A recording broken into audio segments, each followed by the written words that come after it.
Welcome to the East Bay's best podcast, the Capstone Conversation. This is a show that interviews political, government, and community leaders. We look at what is going on in your city, how are we developing things economically, and where are we going from here? Now I'm your host, Jared Ash.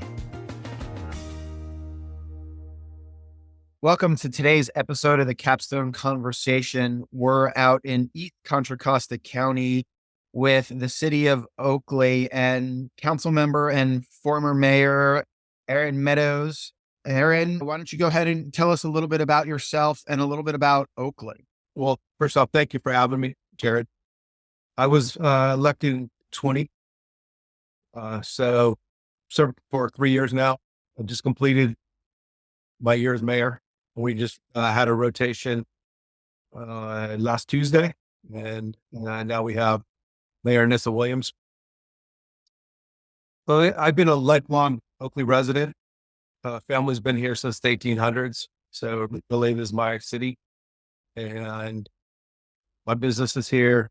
Family's had business here since the 50s. Just really love Oakley. And I was involved when I was in my 20s, got married, had kids, and then put on hold any of my civic activities until my kids were older.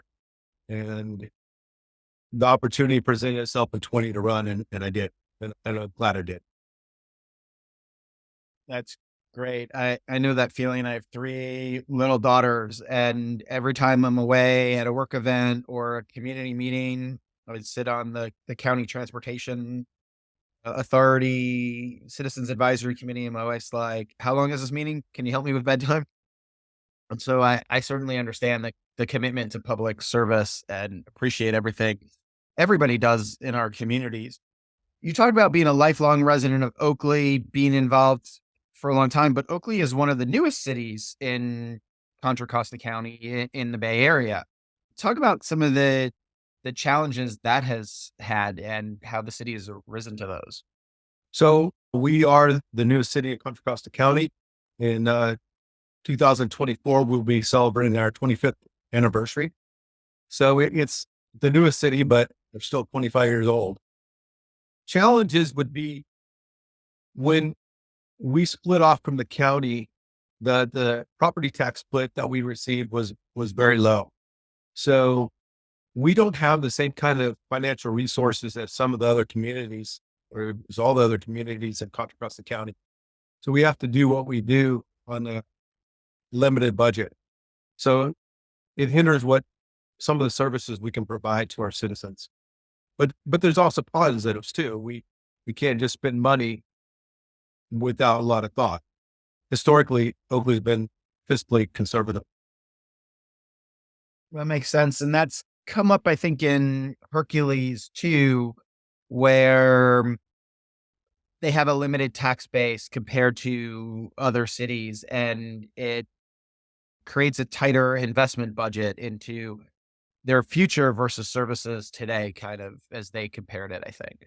Our sales tax, I think, is second lowest in the county, just above Clayton. So. And how is the city growing? You've got a lot of open land. The arena numbers come up for everybody, but you guys are 45,000 roughly in population in the 2020s. What do you see growth being? Is Oakley going to be eventually 100,000 city? Are you going to have high-rise apartments? What are we looking at? What do you see Oakley becoming 10, 20 years down the road? So Oakley is currently about 45,000 residents. We have about 5,000 housing units approved for construction. The majority of those are down the Cypress corridor. I don't see, in today's world, I don't see high rises in Oakley's future. If you're talking, 10 plus story buildings, I do see, potentially some additional 4-story buildings. But it also depends on state law and the state cramming down development on us that our citizens might not necessarily want. So we'll see what the future brings there. But if it's up to Oakley, we'll probably think our general plan has us about 65,000 people. So I'd say somewhere between 65 and 70,000 build out, which is still a ways out. Uh, That's that's a lot of growth. I mean, you're talking 40 to 50% increase in population to manage. it is 50% right there, but that's a build out, and 5,000 units that we have in the pipeline that have been approved. And the way interest rates are right now, I don't see those. I mean, like DeNova's under construction on a project, the east end of Cypress. I believe they will start building homes in the spring, but right now, as long as the interest rates stay up, I don't see a lot of sales. They'll have sales, but it'll be a little slower pace than if interest rates were still in the threes or fours.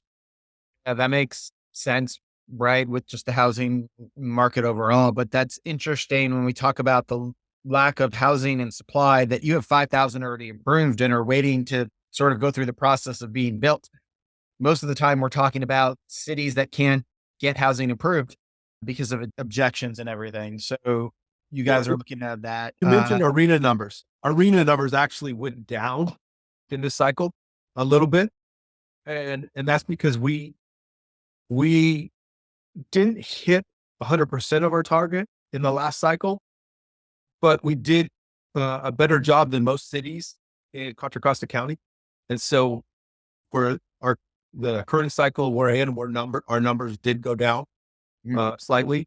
We are supposed to be building 1,058 units in the 8-year cycle. You guys are well ahead of that, and I bet you there's others in Central County or in Alameda that would wish you would just absorb their numbers for them. So So I believe you're right. out of that 5,000 approved, how many of that is single family versus townhomes and apartments? It's all single family.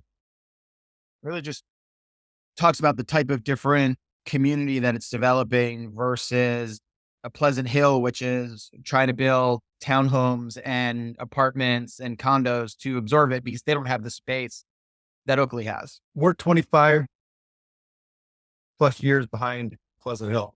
That makes sense as we continue moving east. So talk about the infrastructure needed for that development. We mentioned Cypress Road as a big concern. How are you building out the infrastructure? How are you partnering with developers? And where are you still short? I mentioned I was elected 3 years ago. First call I took, and we have gone now to district elections. When I was elected in 20, it was citywide. The first call I took, probably in December, right after getting sworn in, was from somebody I knew on the east end of Oakley on Summer Lakes. And it had to do with Cypress Road being 2 lanes up towards Buckle Island. And at that time, there'd been a couple fires out there, grass fires, and Cypress Road was closed down. So there was concerns about emergency evacuation, and same thing if there's any wrecks on Cypress, it closes the road down. And so how do people get out of east end of Cypress, out of Buckle Island?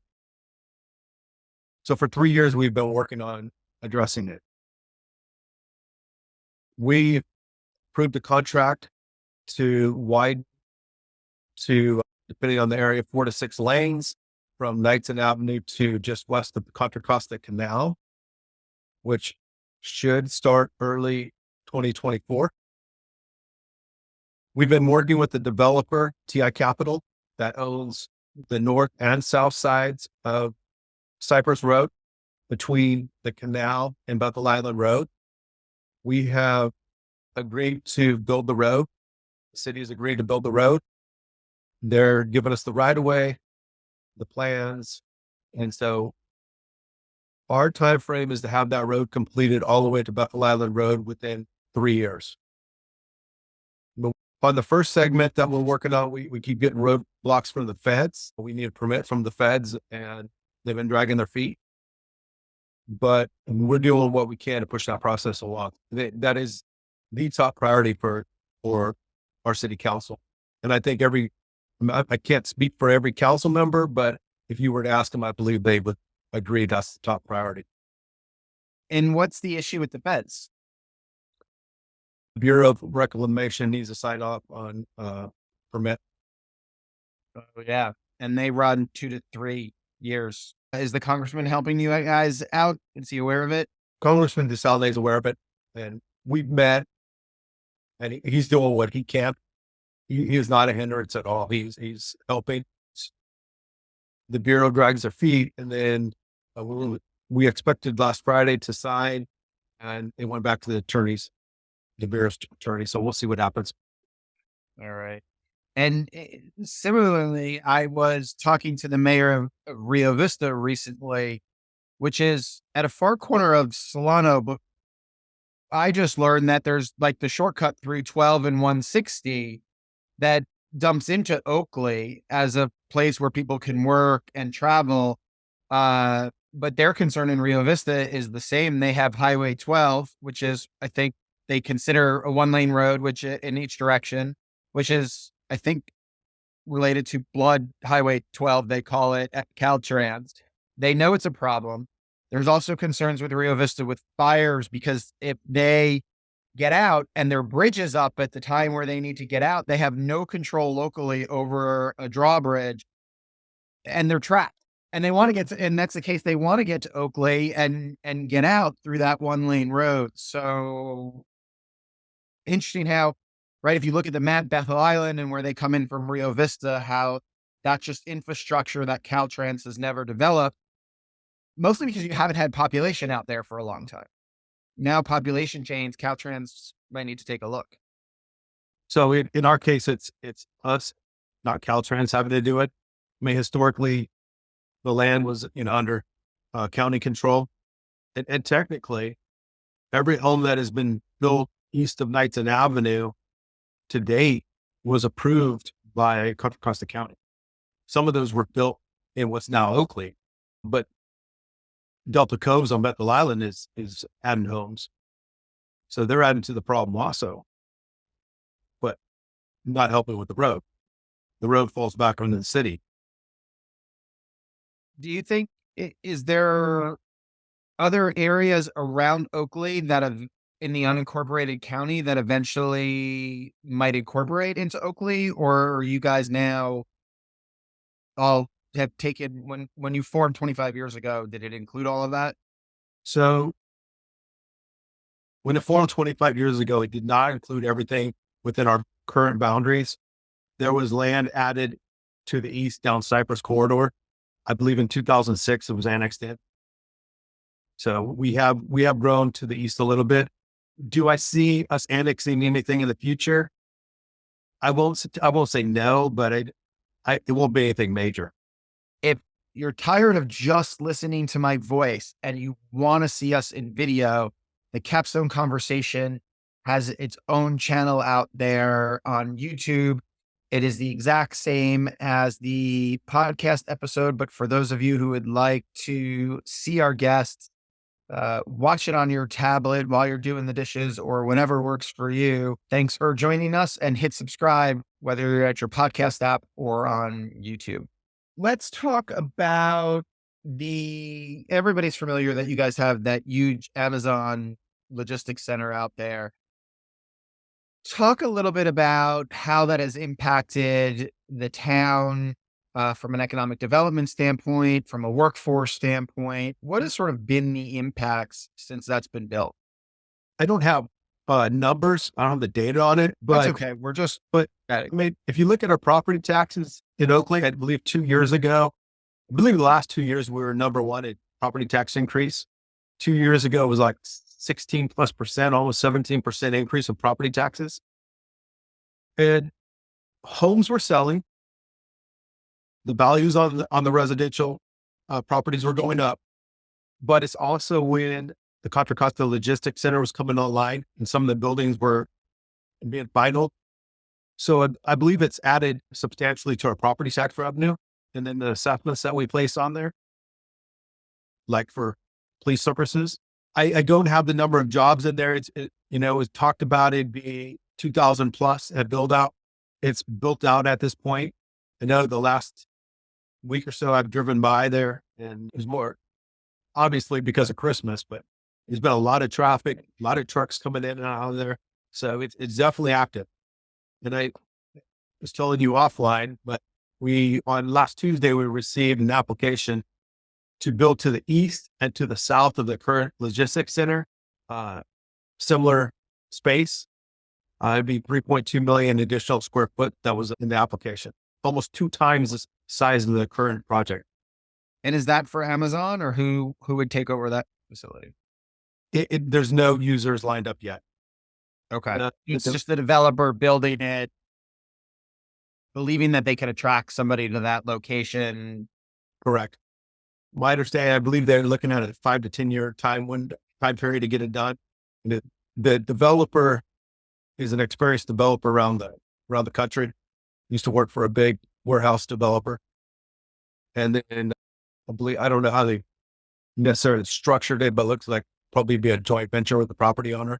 So you're talking there again, another 2,000 to, let's say, 3 or 4,000 jobs, depending on the size, depending on the actual plans.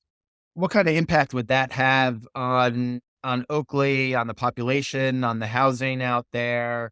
I figure it'd be upwards of 4,000 jobs in the new facility. It's 4,000 jobs that we don't have currently in Oakley, or East County. So it's a positive impact for our workforce in all of East Contra Costa County.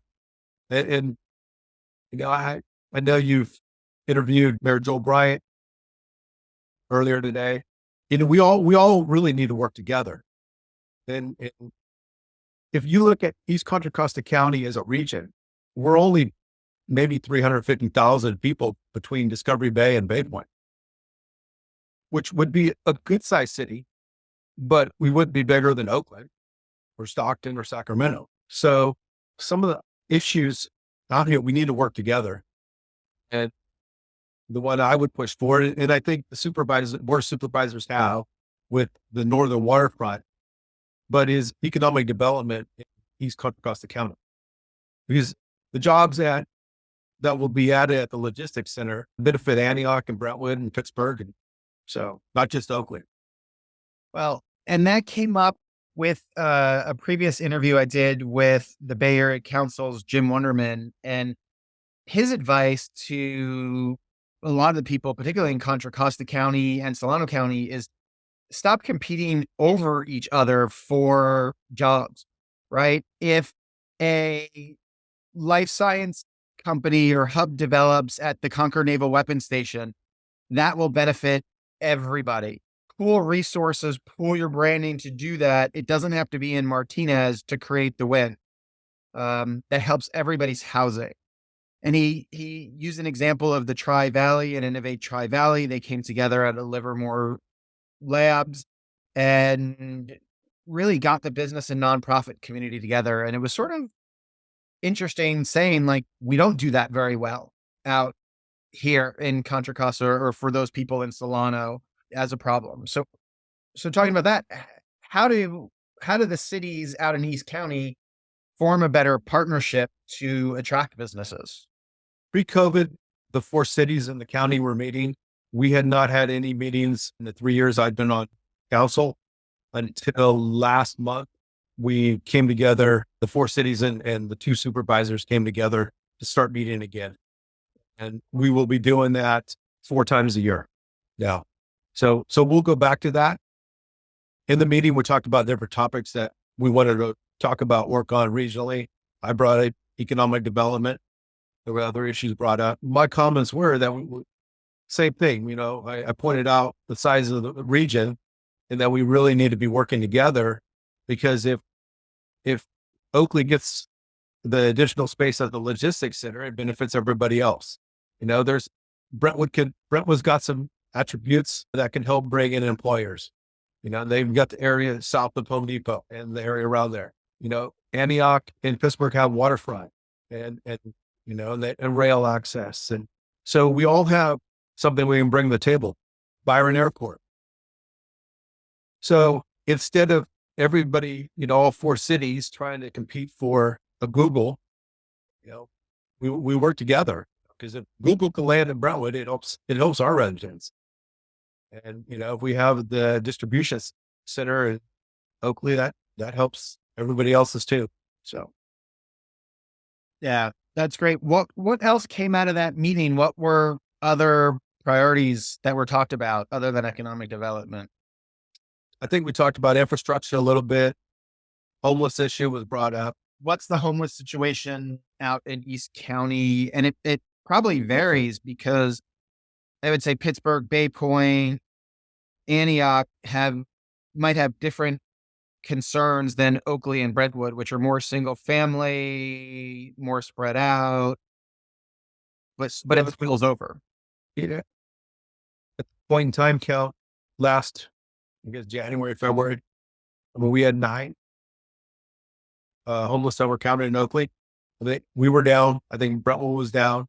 Antioch obviously has a homeless issue, and I'm not sure on Pittsburgh's numbers. I mean, it's something that can be worked on, but to me, it's a county and state issue, and it's definitely not an Oakley issue. Like we started off with this podcast. I mean, we don't have the resources. Yeah. It in a lot of cities and even counties feel that way, that it's gotta be led from innovation and a top down. And that goes back to the economic development. Things just don't stop at the end of a city border and streets. I often talk about routes in transportation, routes of regional significance. You know, if your town flows their streetlights together and the traffic moves, but it's backed up 3 towns earlier, like on Kirker Pass Road to Ignacio, because not everybody's lights sync up, that's everybody's problem. And this concept of everybody meeting sometimes is surprising. Like, why would I meet with somebody from another city? So I give you credit for getting that meeting going and participating, and I hope others do as well as they continue every quarter. What are other issues out in Oakley? What are some of the highlights that you guys have going on out there? One thing I want to point out is our police department right now is fully staffed. Uh, we're in the process. I think we just lost one officer to moving closer to his home, and at the same time, he was leaving. We had somebody in the pipeline to come in, and I believe he started yesterday. So we're still fully staffed. Our council authorized overhiring by 2 in this fiscal budget, and in January we add another authorized officer. So law enforcement's important to us, and so we're putting the resources there that we think we need to, and we'll continue to. I think that's great. When you talk to a lot of the cities around the area, they are short staffed in their police departments. They have vacancies that they can't fill, including one of your neighboring cities there in Antioch. They have leadership concerns. And so that's great that you are attracting the officers and you figured that out. And I believe your city manager said you guys are fully staffed too in terms of city personnel, which shows that you guys have good leadership there. I know in June we were fully staffed. It varies though. We've had, some people leave. We have about 100, 105 full-time employees, something like that. I think 100 full-time employees. So, well, there's always going to be turnover, but, Right. but when you do hit 100%, that's pretty good. We do have, I believe, good leadership in Oakley. Our council works pretty good together. So, I think we have a good council. I think our city manager does a good job as city manager. He's young, never been a city manager, assistant city manager anywhere. He'd worked for Oakley for about 14 years before he was placed as interim city manager and then eventually hired at the director level. We have great staff from top to bottom. Everybody in this organization, I think wants to be here, does a good job, is I think happy to be there and work well together. So we're very fortunate there. And then, going back to the police department, it was myself and the city manager sitting in a meeting with somebody that was buying a facility in Oakley, looking to invest and looking to possibly do manufacturing and retail sales here in East County. And they looked at one of those neighbors, and one of the questions they'd asked was about the police department. When they were sitting in the meeting with us, they asked us, you know, is law enforcement a priority? And, I gave them the same answer. It's a priority. And at that point we were fully staffed. So it can help us on the economic development front, because I think the businesses coming here want to come to a city that supports their law enforcement. What a safe city. And it's typically ranked one of the safer cities in California in whatever surveys done typically every spring. Well, that's important, especially as you're looking to build out that many residents for people to know that it is safe, right?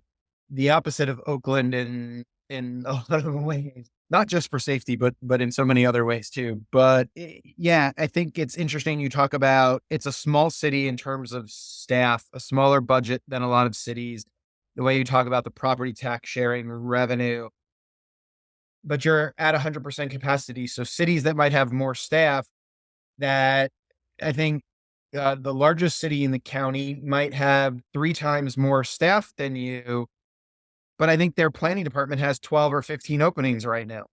And so their process to get approval actually would take longer due to those vacancies than their capacity. So you're creating a good culture, a good place to live. It sounds like out there to work, live, and find that balance in an affordable community compared to a lot of the other areas of the Bay.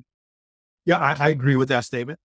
And I know some have said it's not affordable out in Oakland anymore. And in comparison to 20 years ago, and that would be a true statement, but in comparison to the greater Bay Area, we're still affordable. Us in, Solano County. And so that's why people look at those areas to move to or further east. Right. Anything else we should know about you or Oakley before we head out? I think we covered majority of what's going on. It's just a great city to be in, and I'm fortunate to be able to have served the last 3 years, and I'm fortunate to serve in the city that, I've spent my life in. So, and I That's thank you great. for having me on. Yeah, I really appreciate your time and thank you for the service to your city in East Bay, and I appreciate your friendship. Happy New Year to you, because this we're recording it right before the holidays. Thank you, Councilman, former Mayor Harry Meadows from Oakley. I appreciate it. Thank you, Jared. Wait, don't leave yet. Hit subscribe. Make sure you get the weekly updates. We have a new episode every Wednesday for stuff happening in the East Bay. In the meantime, follow me on LinkedIn, Jared Ash, or check out our firm where we have a weekly newsletter and blog at Capstone Government Affairs on LinkedIn. Thanks for joining us today on the Capstone Conversation.